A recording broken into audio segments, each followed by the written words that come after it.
Ever found yourself scrolling through online stores late at night? Your cart filling up with things you don't really need. You click buy, and for a moment, everything feels a little bit better. It's not just shopping. For many of us, it's a modern-day therapeutic ritual. Today, we were diving deep into the midnight shopping mystery to uncover the psychological reasons, why we turn to late-night browsing as a temporary cure for our deepest anxieties. So, what is it about the quiet hours after midnight that turns us into impulsive buyers? It's a fascinating mix of biology, psychology, and the clever design of the digital world we live in.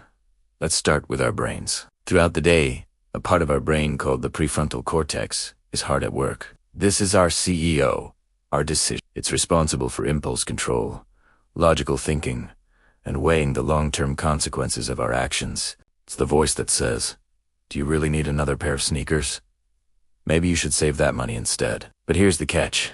The prefrontal cortex is like a muscle. After a long day of making decisions, dealing with stress, and resisting temptations, it hits T-ret. This state is known as decision fatigue or ego depletion. By the time midnight rolls around, our brain's CEO has clocked out. The rational part of our mind is snoozing, leaving our more impulsive, emotion-driven desires take the driver's seat. Suddenly, that gadget you've been eyeing doesn't seem like a splurge. It feels like a necessity, a reward you absolutely deserve after a tough day. Your guard is down, your willpower is drained, and the add to cart button has never looked more inviting. Now let's add another layer.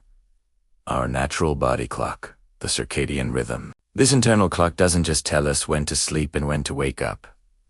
It also influences our mood and hormone levels. For many people, the late night hours are when feelings of loneliness, boredom, or sadness can creep in. The house is quiet, the distractions of the day are gone, and we're left alone with our thoughts. This can be a vulnerable time. And what does our brain seek when it feels down?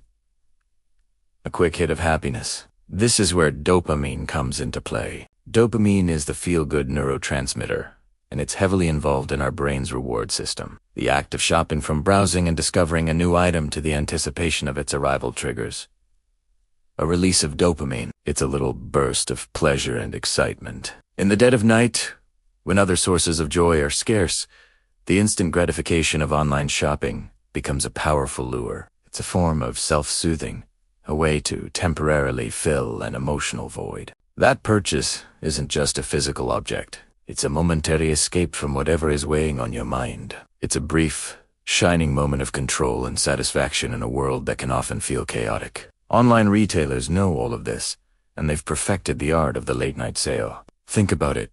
When do you get those tempting emails? Flash, sale, ending at midnight, limited time offer, just for you. This isn't a coincidence. They are strategically targeting you when you're at your most vulnerable. The combination of scarcity, the fear of missing out, or FOMO, and a time limit creates a powerful sense of urgency. Your tired, emotion-driven brain sees this not as a marketing tactic, but as a golden opportunity you can't afford to miss. The lighting on your screen, the seamless one-click checkout process, and personalized recommendations all work together to create a frictionless path from just browsing to your order is confirmed. It's a perfectly designed trap for our weary minds. Another psychological factor is what's called revenge bedtime procrastination. This is when people who feel they lack control over their daytime hours refuse to sleep early to reclaim some personal time. During the day, you're a student, an employee, a parent, constantly fulfilling obligations. The night feels like the only time that truly belongs to you. So, you stay up late, scrolling, watching, and shopping. It's an act of defiance, a way of saying, this time is mine. And in that personal, private time, what better way to treat yourself and exert your freedom than by buying something just for you? This act of purchasing becomes a symbol of autonomy, a small rebellion against the demands of the day. But here's the crucial part. This relief is temporary. The dopamine hit fades, and when the sun comes up, you're often left with buyer's remorse and a lighter wallet. The existential angst you were trying to escape is still there, maybe even amplified by a new layer of financial stress. So, how can we break this cycle?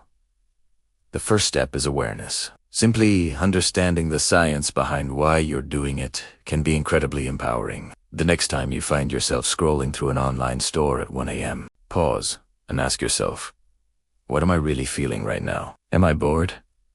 Lonely? Stressed? Recognizing the emotion behind the impulse is key. Once you identify the feeling, try to find a healthier way to address it. If you're feeling lonely, maybe message a friend in a different time zone or listen to a comforting podcast. If you're stressed, try a quick 5-minute meditation or some deep breathing exercises. There are fantastic apps for guided meditation that can help calm your mind. If you're bored, pick up a book you've been meaning to read or watch a documentary you're curious about. The goal is to replace the shopping habit with a new, more constructive one. It can also be helpful to create some friction in your shopping process. Unsubscribe from those tempting marketing emails. Delete shopping apps from your phone, or at least move them off your home screen. Remove your saved credit card information from websites, forcing yourself to get up and find your wallet. To manually enter your card details might be just the pause you need to reconsider the purchase. This small barrier gives your rational brain a moment to wake up and chime in. Another strategy is the 24-hour rule. If you see something you want to buy, add it to your cart, but make a rule that you have to wait at least 24 hours before purchasing it. By the next day, in the clear light of morning, your prefrontal cortex will be back online. You'll be able to evaluate the purchase more rationally. More often than not, you'll find that the urgent need you felt at midnight has completely vanished. It is also important to remember that if this behavior feels compulsive and is causing significant distress or financial problems, it's okay to seek professional help. Talking to a therapist or counselor can provide you with tools and strategies to manage these impulses. There's no shame in asking for support. It's a sign of strength. So, the midnight shopping mystery isn't so mysterious after all. It's a perfect storm of a tired brain, emotional vulnerability, and savvy marketing. It's a temporary medicine that doesn't cure the underlying issue. By understanding the psychology behind it, we can reclaim our nights, manage our emotions in healthier ways, and make conscious choices that align with our long-term happiness and financial well-being. The next time you feel the pull of the late-night scroll, remember that you have the power to close the tab and choose a different path. Thanks so much for watching. What are some of your late-night habits? Let me know in the comments below. And if you found this video helpful, don't forget to like, subscribe, and hit that notification bell for more deep dives into the psychology of our everyday lives. See you next time.